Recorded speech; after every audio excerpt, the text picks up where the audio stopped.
High বন্ধুরা, কেমন আছো সবাই? আশা করি সবাই খুব ভালো আছো। তো আজকে তোমাদের আরেকটা মজার গল্প আমি শোনাবো।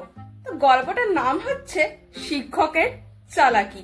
তা আমাদের পাড়ার জগাদা যে স্কুলে পিয়নের চাকরি করে, তো সেই স্কুলের এক শিক্ষক একদিন ক্লাস নিচ্ছিলেন। তো ক্লাস নিতে নিতে এক ছাত্র হঠাৎ করে শীষ দিল। তো সেই শিক্ষক রেগে গিয়ে বলল, এই কে শীষ দিলি রে? কিন্তু কেউ কোনো উত্তর দিল না।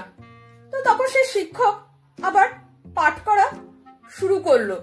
তো আবারও সেই ছাত্র হঠাৎ করে শীষ দিয়ে বসলো। বুঝুন কাণ্ড। তো এবার সে শিক্ষক কি আর করবে, প্রচন্ড রেগে মেগে গিয়ে পড়া থামিয়ে আবারও জিজ্ঞাসা করলো, এই কে শীষ দিল? কি সব হচ্ছে? হ্যাঁ, ক্লাসের মধ্যে তোরা কি অসভ্যতা শুরু করেছিস?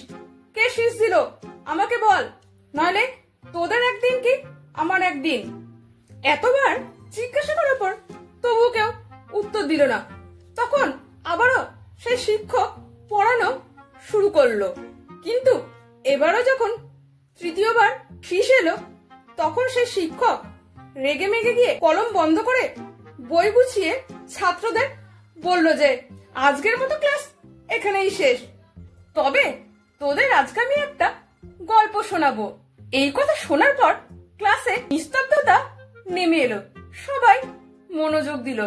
শিক্ষক গল্প বলতে আরম্ভ করলেন। এক রাতে আমার না ঘুম আসছিল না।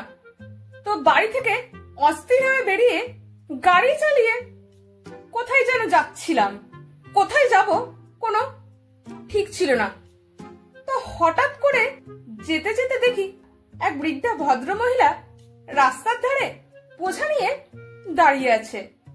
আমি গাড়ি থামিয়ে উনাকে জিজ্ঞাসা করলাম যে, মাসিমা কিছু সাহায্য লাগবে? তখন সেই বৃদ্ধা ভদ্র মহিলা খুশি হয়ে আমার গাড়িতে উঠে বসলো।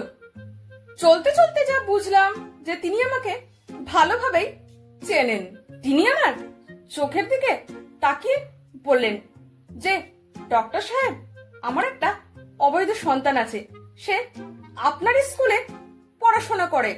তো আমি চাই আপনি তার পাশে থাকুন আর মানুষের মতো ওকে মানুষ করে তুলুন।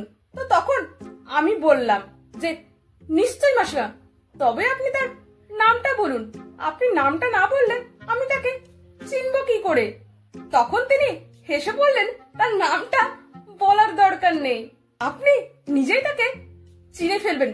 সে খুবই দুষ্টু আর সবসময় ক্লাসে শীষ দেয়। এই কথা শুনে ক্লাসের সব ছাত্র ঘুরে তাকালো সেই শীষ দেয়া ছাত্রের দিকে। তো সেই শিক্ষক তখন সেই ছাত্রকে বললেন যে, এসো ছোট ভাই, তুমি কি ভাবছো এই পিএইচডি সার্টিফিকেটটা কি আমি কি গাধারহাট থেকে কিনে নিয়ে এসেছি?